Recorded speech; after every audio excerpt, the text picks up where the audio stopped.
Alhamdulillah alladzi arsala rasulahu bil huda wa dinil haq liyudhhirahu 'ala dini kullih wa kafa billahi syahida. Wa asyhadu an la ilaha illallah wahdahu la syarikalah. Wa asyhadu anna Muhammadan abduhu wa rasuluh.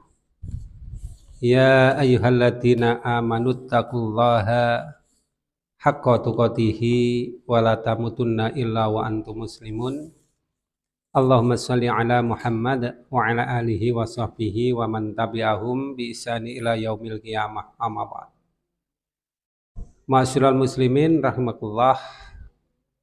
Pada kajian yang lalu telah kita sebutkan tentang bahayanya jika masalah keimaman atau kepemimpinan atau kekhalifahan atau kerajaan, kesultanan, dan yang lain-lain yang sejenis itu diperebutkan. Karena posisi itu adalah posisi yang dalam tanda kutip memang menjadi primadona. Karena berada pada puncak. Ibaratnya sebagai sebuah piramida, itu piramida yang berada pada posisi yang tertinggi. Maka memperebutkan posisi yang tertinggi ini sangat rawan untuk terjadinya konflik. Dan konflik ini bisa jadi adalah konflik yang akan menyeluruh. Kenapa? Karena seorang yang mempunyai kekuasaan, kemudian dia ingin mempertahankan kekuasaan, maka dia akan mengerahkan seluruh kekuasaannya untuk mempertahankan kekuasaan itu. Demikian juga orang yang ingin merebut kekuasaan itu, maka dia akan kerahkan segala sumber dayanya untuk bisa meraih kekuasaan tersebut.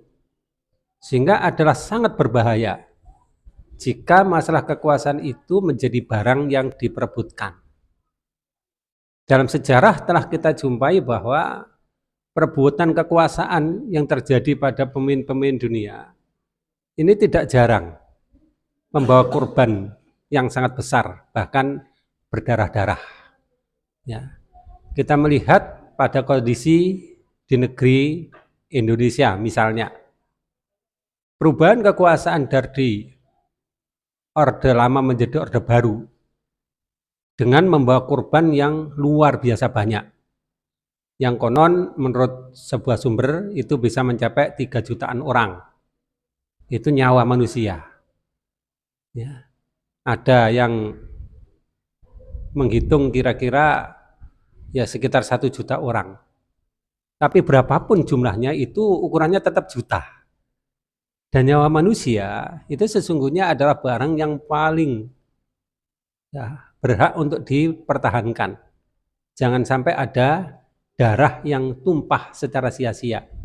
Apalagi hanya untuk mendapatkan atau mempertahankan sebuah kekuasaan. Kita juga melihat bagaimana revolusi yang terjadi di dunia. Ya. Kekuasaan yang diperebutkan itu menjadikan pertumpahan darah yang berat sekali. Dan kita juga tidak melupakan, ya, ini pernah terjadi juga di dalam masa Islam.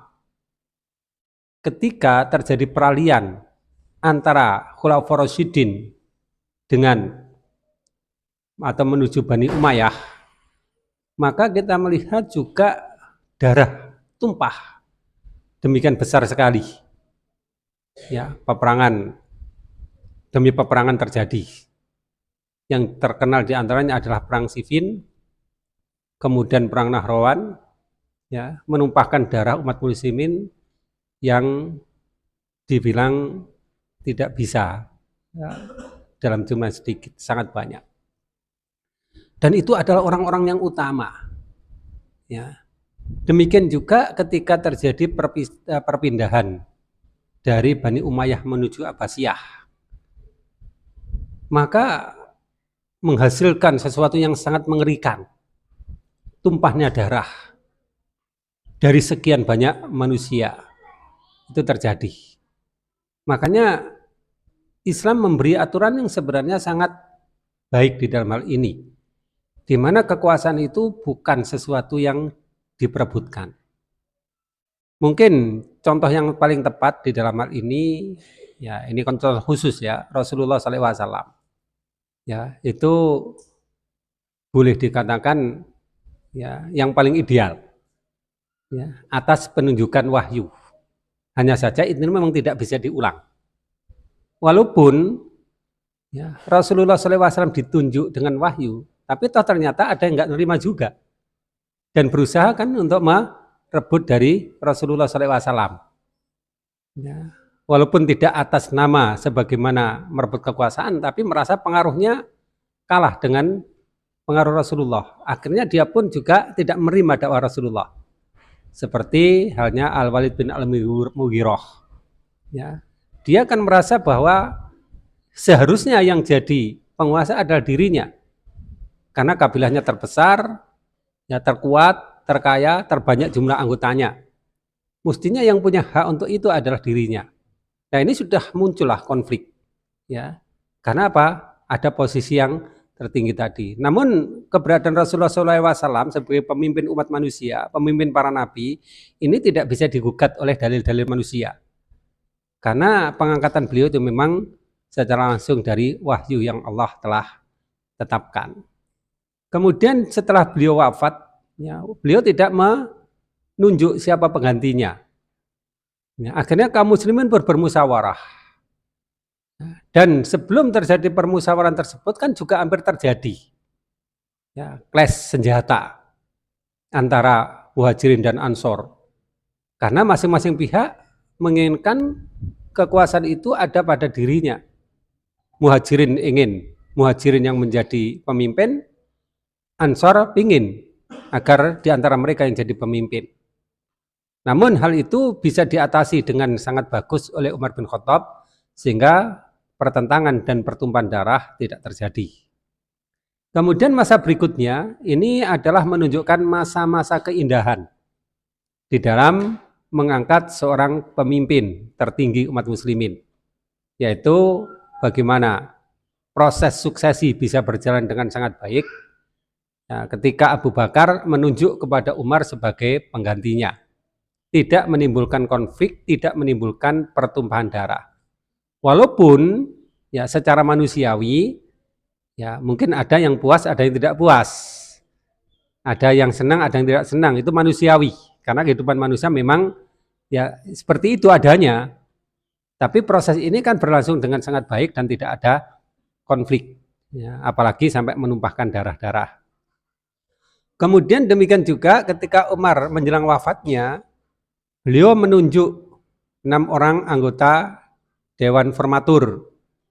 Di antaranya adalah Abdurrahman bin Auf, Utsman bin Affan, Sa'ad bin Abi Waqqas, Thalhah bin Ubaidillah, Zubair bin Awam, dan Ali bin Abi Thalib. Maka mereka pun akhirnya memutuskan Utsman bin Affan sebagai khalifah. Nah ini proses pemindahan kekuasaan yang berlangsung dengan sangat baik. Tidak ada konflik yang berkepanjangan, tidak ada pertumpahan darah. Nah, demikian juga antara Utsman bin Affan sampai Ali bin Abi Thalib. Ini juga terjadi dengan baik-baik saja. Maka ketika ada pihak yang ingin memperebutkan kekuasaan tersebut dan dia gunakan kekuatannya untuk itu, maka ini yang mulai timbul konflik yang menumpahkan darah-darah. Yaitu ketika Muawiyah ya berkeinginan untuk mendapatkan kekuasaan itu dan Ali berkeinginan mempertahankan kekuasaan tersebut, sehingga terjadilah konflik yang berdarah-darah. Maka demikianlah, jika kekuasaan itu menjadi barang rebutan, orang akan berlomba-lomba untuk mendapatkan hal tersebut. Ya. Namun Allah telah menggariskan ya, dengan prinsip-prinsip kebenaran, prinsip-prinsip keadilan, bahwa sesungguhnya kekuasaan itu bukan sesuatu yang diperebutkan, tapi itu adalah sesuatu yang didatangkan oleh Allah kepada siapa saja yang dikehendaki di antara hamba-hambanya.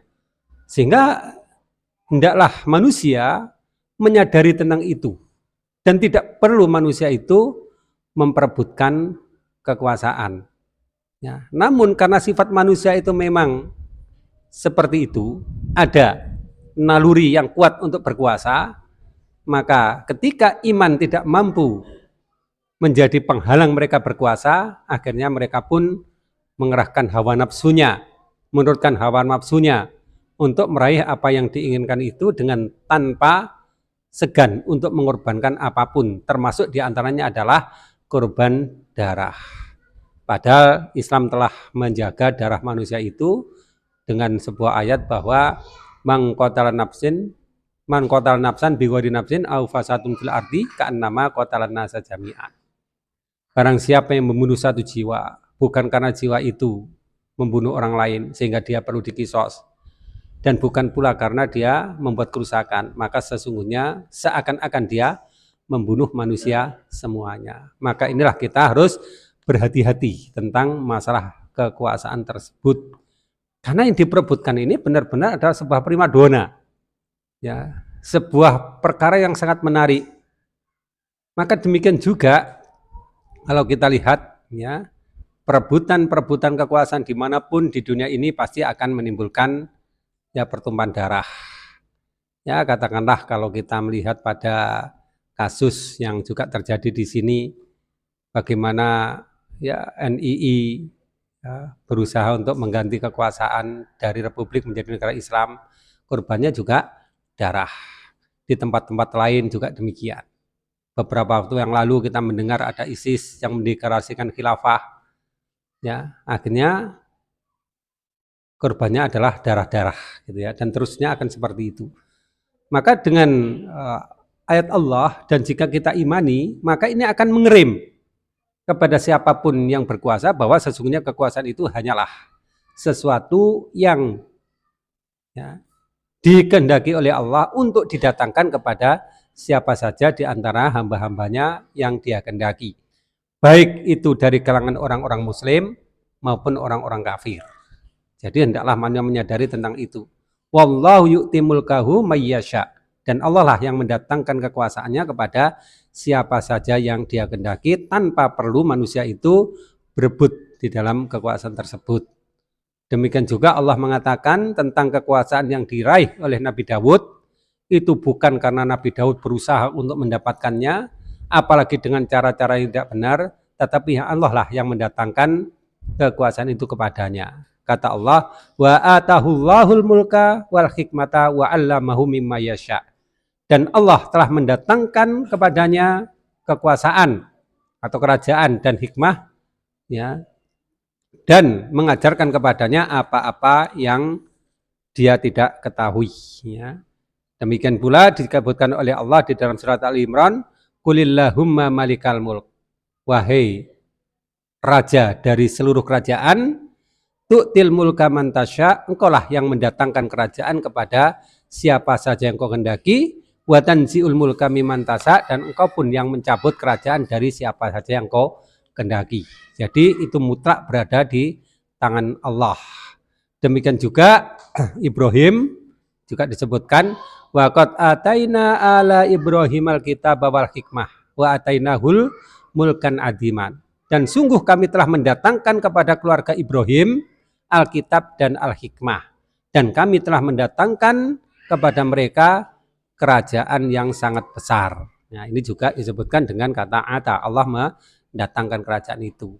Sehingga kalau kita dalam lingkup yang kecil saja misalnya ya dituduh ingin merebut kekuasaan walau setingkat RT, nah itu pasti akan menimbulkan konflik. Ya, tingkat lebih besar dituduh ingin mendapatkan kekuasaan sebagai kepala desa, nah, pasti akan menimbulkan konflik dan demikian seterusnya. Adapun Islam itu berkuasa, itu sesungguhnya pemberian Allah jika umat muslimin memang sudah sanggup untuk menerima kekuasaan itu. Karena jika muslimin nggak sanggup untuk menerima kekuasaan itu, dipaksakan, jadinya adalah kerusakan juga, ya, bahkan mungkin ya pertumpahan darah. Makanya hal ini harus disadari, tidak perlu kita berambisi untuk meraih itu. Kalau kita memang layak, Allah tidak akan lupa untuk memberikan sesuatu kepada yang memang layak. Nah, kalau kita nggak layak kemudian dipaksakan, ya tentu yang dapatnya adalah kerusakan. Karena ini bukan perkara yang mudah. Ya, di dalam sejarah manapun dan dimanapun, nah, kapanpun, kekuasaan ini memang berbiaya besar. Ya, sebuah kekuasaan itu berbiaya besar. Kalau nggak didukung dengan biaya besar, kekuasaan itu nggak akan jalan. Contoh saja ya, ini orang mendirikan sebuah kerajaan kecil saja, apakah mudah? Ya, orang mendirikan ya kekuasaan kecil saja, apakah mudah? Nggak mudah kan? Biayanya dari mana? Katakanlah bangun istana, ya, biayanya dari mana? Untuk menjaga istana, biayanya dari mana? Ya, untuk menggaji karyawannya, petugasnya, biayanya dari mana? Untuk menggaji tentara-tentaranya, biayanya dari mana? Ini katakanlah sebuah kekuasaan yang kecil saja. Ya. Loh, kan bisa ngambil dari sumber daya alam. Bisa ngambil dari pajak. Iya, yang dipajaki mau. Jika yang dipajaki nggak mau, apa bisa dapat? Dari sumber daya alam, iya kalau nggak ada yang memiliki. Kalau ada yang memiliki, akan terjadi perebutan. Bayangkan sebuah hal yang kecil, apalagi ini besar. Sumber daya alam hampir seluruh dunia ini sudah ada yang mengklaim milik dia. Ya. Bahkan yang ada di lepas pantai pun itu diklaim ini milik saya. Di tengah hutan pun juga diklaim ini milik saya gitu. Apakah kita bisa mengklaim itu milik kita dan mengeksploitasinya? Sedangkan orang lain sudah mengklaim lebih dulu. Nah ini kekuasaan itu demikian. Jadi dalam lingkup yang kecil saja, bayangkan itu. Bagaimana sesuatu yang bersifat kekuasaan itu membutuhkan sumber daya yang sangat banyak. Jadi di dalam hal ini hendaklah kita sadar bahwa tidak mudah ya untuk mengelola sebuah kekuasaan. Dibutuhkan sumber daya yang sangat besar. Ya, makanya kalau di dalam ya, lingkup sejarah yang kecil ya, lingkup sejarah kecil Indonesia itu, ya, berdiri banyak kerajaan-kerajaan. Ya. Padahal sebenarnya tidak semuanya itu berbentuk kerajaan itu. Ya. Karena memang untuk mendirikan kerajaan tidak cukup modal yang mereka miliki. Ya. Ada yang hanya berbentuk masyarakat adat saja. Ada yang mungkin berbentuk seperti di pelabuhan-pelabuhan atau kota-kota pesisir itu, ada syah bandar itu. Ya, ini kan tidak berbentuk kerajaan, tapi kekuasaan yang sifatnya memang punya kekuasaan, tapi sebatas pada masalah ekonomi, ini masalah adat. Yang berbentuk kerajaan ini nggak bisa dengan tata kelola yang sederhana, butuh biaya. Untuk menggaji gulu balang kerajaannya, menggaji abdi dalamnya, menggaji tentaranya, membiayai seluruh aktivitas di dalam kekuasaannya, apakah mudah? Tentu nggak mudah. Makanya kalau dalam penulisan sejarah di Indonesia ini ya mungkin perlu banyak dikritisi itu. Kok bisa banyak kerajaan semacam itu, biayanya dari mana? Kira-kira demikian. Ya. Apa orang mau untuk seluruh hidupnya kerja paksa gitu untuk kerajaan? Ya nggak mau lah. Ya. Untuk kerja rodi, kerja romuso sepanjang hidupnya nggak mau. Bahkan jangankan sepanjang hidup. Orang tidak digaji satu hari aja besok nggak masuk kerja. Ya. Ya. Ditanamkan sifat iman, mengabdi dan sebagainya. Ya nggak bisa, manusia punya kebutuhan. Ya. Punya keinginan untuk bebas, punya keinginan merdeka. Ya. Jadi harus dipersiapkan segala sesuatu. Ketika segala sesuatu ini sudah didapatkan, ya nggak perlu kita berusaha mendapatkannya atau meraih kekuasaannya. Allah akan datangkan ketika kita memang layak. Ya. Layaknya kita ya bisa menjamin berlangsungnya kekuasaan itu dengan menghasilkan keadilan, kesejahteraan, ya, kebaikan. Makanya kalau kita lihat penguasa-penguasa kafir, mereka kuat. Walaupun mereka kafir ya, karena mereka mampu menjaga ya kedamaian di dalam masyarakatnya, menjamin kesejahteraan di dalam masyarakatnya. Ya, walaupun mereka kafir, tapi mereka punya kemampuan untuk itu. Ya, sehingga tidak terjadi yang disebut dengan pemberontakan. Bayangkan jika ya, mereka tidak bisa menjamin kesejahteraan warga, pasti akan terjadi upaya pemberontakan. Ini memiskinkan, ini menyebabkan krisis, ini menyebabkan kehancuran, maka pasti akan terjadi ya upaya untuk menjatuhkannya. Tetapi ketika sebuah kekuasaan itu mampu menjaga ya kedamaian di warganya, walaupun dengan cara yang bisa jadi tangan besi, bisa jadi karena dia memang kuasa untuk itu. Ya, seperti hanya Fir'aun. Siapa bilang Fir'aun itu tidak memakmurkan rakyatnya? Siapa bilang Fir'aun itu tidak mensejahterakan rakyatnya? Ya, rakyat menjadi tunduk kepada Fir'aun karena Fir'aun mampu menjamin keamanan warganya, menjamin kesejahteraan warganya, menjamin kebaikan-kebaikan secara manusiawi kepada warganya. Ya, jadi ditaati dia. Nah, kita bagaimana? Ya kita harus mampu, mempunyai kekuatan, mempunyai sumber daya yang bisa menjaga kebaikan di dalam masyarakat atau dalam tubuh umat ini gitu. Lah itu baru kekuasaan itu bisa kita dapatkan. Ya, artinya sebagai bonus dari perjuangan tersebut kita diberi oleh Allah kekuasaan tersebut. Tapi harus kita ingat bahwa sesungguhnya kekuasaan itu sesungguhnya bukan sesuatu hadiah yang menawan atau menarik, tapi sesuatu yang harus dipertanggungjawabkan ya kepada yang mendatangkannya di hari akhirat.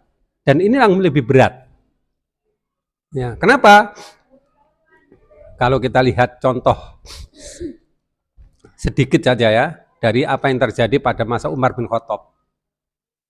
Ketika Umar bin Khattab sidak dan dia biasa melakukan hal tersebut untuk mengadakan penelitian, penyelidikan bagaimana kondisi real dari kaum muslimin saat itu. Suatu ketika dia lakukan sidak itu dan sampai pada sebuah rumah di mana di rumah tersebut ada ibu yang kelihatannya memasak sesuatu dengan anak-anaknya yang sedang menangis meminta makanan. Kemudian ibu tersebut berkata kepada anak-anaknya agar tunggu, ibunya sedang memasak makanan. Nah, karena memasak masakan itu nggak matang-matang, akhirnya anak-anaknya pun tertidur. Dan ibu tersebut ya menyalahkan Umar bin Khattab sebagai penyelenggara pemerintahan yang tidak memperhatikan kepada keadaan mereka. Maka setelah Umar bin Khattab mencari tahu apa yang dimasak oleh ibu tersebut, kok nggak matang-matang gitu. Ternyata yang dimasak adalah batu-batu atau kerikil. Yang dia lakukan itu semata-mata hanya untuk membujuk anaknya agar mau tidur, karena nggak ada yang dimasak. Maka melihat kondisi yang semacam itu, yang terjadi pada diri Umar adalah rasa bersalah yang sangat. Ya. Karena dia tidak mampu mensejahterakan rakyatnya. Tidak mampu memberikan kesejahteraan pada rakyatnya. Maka dia pun bergegas pulang, mengambil sekarung gandum, kemudian memanggulnya sendiri. Ketika pengawalnya minta agar dia memanggulnya, Umar bin Khattab menolak. Itu adalah tanggung jawab dia. Yang mana tanggung jawab itu akan diminta nanti pertanggungjawabannya di hari akhirat. Ya, dia tidak mau mengalihkan tanggung jawab itu kepada orang lain karena Allah memang tidak akan bisa ya ditipu, tidak akan bisa mengalihkan pada orang lain. Nah, itu yang terjadi. Jadi tanggung jawab kepemimpinan ini berat. Ya, bukan berarti ya ini sebuah hadiah yang harus dibanggakan, disenangi. Itu tanggung jawab ini berat. Bayangkan seorang ya kalah penguasa atau raja yang ngurusi rakyatnya dengan jumlah yang sangat besar gitu. Ya, apakah tidak setiap jiwa nanti akan ditanya apa tanggung jawabnya? Setiap harta ditanya apa tanggung jawabnya? Setiap perilaku ditanya apa tanggung jawabnya? Kenapa? Karena contoh saja untuk menjalankan sebuah hukum saja itu bukan perkara yang ringan. Misalnya, pencuri potong tangan, pezina Ya, dicambuk, minum minuman keras dicambuk, apakah mudah melaksanakan hal semacam itu? Ya mudah seandainya tidak ada yang memprotes, tidak ada yang menghalang-halangi. Ya. Tapi bagaimana jika tidak semua rakyat itu benar-benar tunduk? Nah, dikatakan lagi aku tadi kalau perbedaan akidah itu, ya perbedaan akidah, nggak semua rakyat tunduk, nggak semua rakyat mau, apa nggak susah? Kan dibutuhkan hati yang sangat kuat dan kekuatan pendukung yang sangat kuat juga. Hukum baru bisa ditegakkan. Kalau nggak gitu nanti ya mungkin akan timbul semacam pemberontakan, ya, pembangkangan dan sebagainya. Dan ini tentu akan menimbulkan ya sesuatu yang rawan untuk terjadinya kerusakan dan pertumpahan darah. Dan tidak bisa kita ya berpikir bahwa ya dengan kekuasaan itu semua rakyat akan tunduk, akan patuh, akan nurut, nggak bisa demikian. Karena apa? Yang dikelola ini manusia, ya bukan barang mati. Kalau ibaratnya komputer saja ada virusnya, ya apalagi ini manusia.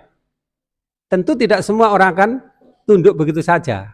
Sebuah contoh, ketika ada seorang perempuan dari sebuah bani, kalau nggak salah Mahzumi itu, yang mencuri, ya, maka mereka berkeinginan agar ada dispensasi untuk pencuri tersebut, ya, yaitu agar tidak dipotong tangannya. Ya. Padahal mereka tahu kan, kalau pencuri harus dipotong tangannya gitu. Tapi ini sudah ada kan upaya untuk berpaling dari hukum tersebut. Tapi sahabat-sahabat nggak ada yang berani ngomong kepada Rasulullah SAW itu. Ya, maka dicarilah orang untuk ngomong kepada Rasulullah. Siapa? Yaitu orang yang sangat disayangi oleh Rasulullah. Agar Rasulullah mau ya memberi dispensasi kepada orang tersebut. Akhirnya dipilihlah Usama bin Zaid. Karena dia memang orang yang sangat disayangi Rasulullah. Nah, setelah disampaikan oleh Usama kepada beliau, agar beliau mau memberi dispensasi kepada perempuan tersebut, beliau pun marah. Ya, dengan mengatakan seandainya Fatimah binta Muhammad SAW sarakat, faqata'tu yadaha. Ya, seandainya Fatimah putri Muhammad SAW ini mencuri, aku yang akan potong tangannya itu. Beliau marah. Nah, ini contoh di dalam kasus penegakan hukum. Jadi kalau kuasa itu nggak kuat itu, dapat tekanan seperti itu, ya akan goyah. Ya.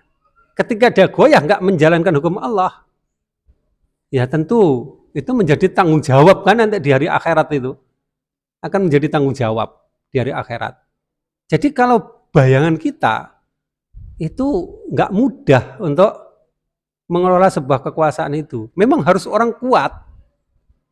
Jadi Allah datangkan kepada siapa yang dia kendaki ya orang yang memang layak untuk mendapatkan itu, baik dia muslim ataupun kafir. Ya. Kalau yang diberi kekuasaan, datangkan pada kekuasaan itu orang nggak kuat ya, yang terjadi adalah kerusakan-kerusakan. Ya, lebih banyak kerusakannya. Itu contoh salah satu tanggung jawab.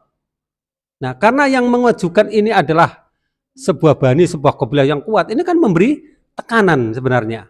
Nah, bagaimana kekuatan sang pemimpin tersebut untuk tetap teguh di dalam memegang kendali kekuasaannya itu. Nah, mungkin bisa antum melihat contoh di film atau di yang lain-lain bagaimana kekuasaan itu harus berperang lewat oposan-oposannya, dengan oposan-oposannya. Nah, siapa yang kuat di situ? Nah, ini adalah tanggung jawab. Jadi bukan sesuatu yang merupakan hadiah yang menarik gitu, tapi tanggung jawab. Di dalam hadis diriwayatkan oleh Bukhari dari Abdullah bin Umar, dia katakan, Sami'tu Rasulullah sallallahu alaihi wasallam yaqul, kullukum ra'in wa kullukum mas'ulun an ra'iyat. Wal imamu ra'in wa mas'ulun an ra'iyatih. Ya, setiap kalian adalah pemimpin. Dan setiap pemimpin akan diminta tanggung jawabnya atas yang dipimpinnya. Dan setiap imam ya, itu adalah pemimpin dan akan diminta tanggung jawab atas rakyatnya. Jadi bukan sesuatu yang tanpa konsekuensi. Ada tanggung jawab yang mana itu akan diminta tanggung jawabnya oleh Allah di hari akhirat terhadap semua yang dipimpinnya. Jadi kalau Umar bin Khattab tadi ya nasib satu rakyat saja itu menjadikan beban nanti di hari akhirat, bagaimana jika banyak rakyat ya, yang akan menuntut nanti di hari akhirat. Rasulullah SAW suatu ketika diminta oleh sahabat-sahabat untuk menetapkan harga. Karena harga barang-barang saat itu menjadi kacau. Ya, tidak menentu. Maka beliau tidak mau. Karena bisa jadi jika beliau menetapkan sebuah harga akan menguntungkan satu pihak dan merugikan pihak lain. Mungkin yang untung itu pembeli atau yang untung itu penjual. Ya, sehingga beliau menolak untuk menetapkan harga tersebut karena khawatir ya, itu nanti akan menjadi tuntutan dari orang yang dirugikan di hari akhirat. Ya. Bukan hanya ya, masalah-masalah tertentu, tapi semua masalah nanti akan menjadi beban di hari akhirat. Nah, tentu dengan semakin besarnya kekuasaan, semakin berat pula tanggung jawabnya. Jadi enaknya sebenarnya itu rakyat, enaknya itu. Jadi tanggung jawab di hari akhirat itu menjadi ringan. Kenapa? Hanya diminta tanggung jawab atas dirinya saja. Kalau dia memimpin berapa orang, maka ya orang yang dipimpin itu sudah menjadi beban di hari akhirat nanti ya bagi dirinya. Dan ini akan terus-menerus ya menjadi sesuatu yang diperebutkan oleh umat manusia, dan Allah memberi batasan bahwa sesuatu yang bersifat kepemimpinan ini memang bukan sesuatu komoditas yang diperebutkan, tapi sesuatu yang diberikan kepada atau ditatangkan kepada siapa yang layak di antara hamba-hambanya, sehingga kita tidak perlulah berlomba-lomba bersama mereka untuk meraih sebuah kepemimpinan tersebut dengan atas nama apapun. Entah itu atas namanya kesultanan, kerajaan, ya, kerajaan pun juga demikian kan. Ya, contoh, ketika Abu Sufyan ditanya Heraklius ya, tentang seseorang yang menyatakan dirinya sebagai nabi, ya, salah satu pertanyaan Heraklius adalah apakah ada leluhurnya yang jadi raja? Maka dijawab Abu Sufyan tidak. Apa kata Heraklius? Jika ada leluhurnya yang jadi raja, maka dia adalah orang yang menuntut kerajaan leluhurnya tersebut. Ya. Nah, jadi menuntut kerajaan leluhurnya tersebut, apakah menuntut itu dengan cara yang mudah? Saya tuntut ini kerajaan bapak saya diberikan? Ya tentu tidak. Yang berkuasa akan berusaha mempertahankan. Ketika yang nuntut ini punya kekuatan, yang berkuasa punya kekuatan, apakah akan tenang-tenang saja? Ya tidak, akan terjadi konflik. Ya, seperti konon yang terjadi di Turki saat ini, ketika keturunan dari Sultan Abdul Hamid setelah 100 tahun berlalu kehilangan kekuasaannya, kemudian mereka meminta untuk kembalikan kekuasaan kepada keluarganya, apakah mau? Ya tentu tidak semudah itu. Bahkan mereka minta beberapa harta properti milik pribadi Sultan aja enggak diperkenankan itu. Apalagi jika yang diminta itu adalah kekuasaan. Walaupun mereka itu katakanlah pangeran atau putra mahkota. Apakah pemerintah yang berkuasa saat ini akan mengizinkan untuk itu? Ya tidak dengan mudah seperti itu. Nah inilah adu kekuatan dengan tanpa terbatas akan terjadi jika kekuasaan ini menjadi barang yang diperebutkan. Dan tentunya bagi kemanusiaan ini ada titik yang sangat rawan, ya, rawan terjadinya kerusakan, pertumpahan darah yang besar sekali. Maka inilah kembali kepada konsep dasar dari kekuasaan tersebut, bahwa wallahu yu'ti mulkahu may yasha. Allah lah yang akan mendatangkan kekuasaan pada siapa saja yang dia kehendaki. Dengan atas nama apapun, ya, kekuasaan itu bukan sesuatu yang perlu direbutkan. Nama kerajaan, nama kesultanan, nama kekhalifahan atau yang lain-lain. Biarlah Allah nanti akan mendatangkan kepada siapa yang dia kehendaki, dan tentu Allah akan memberikan atau mendatangkan kepada siapa yang layak.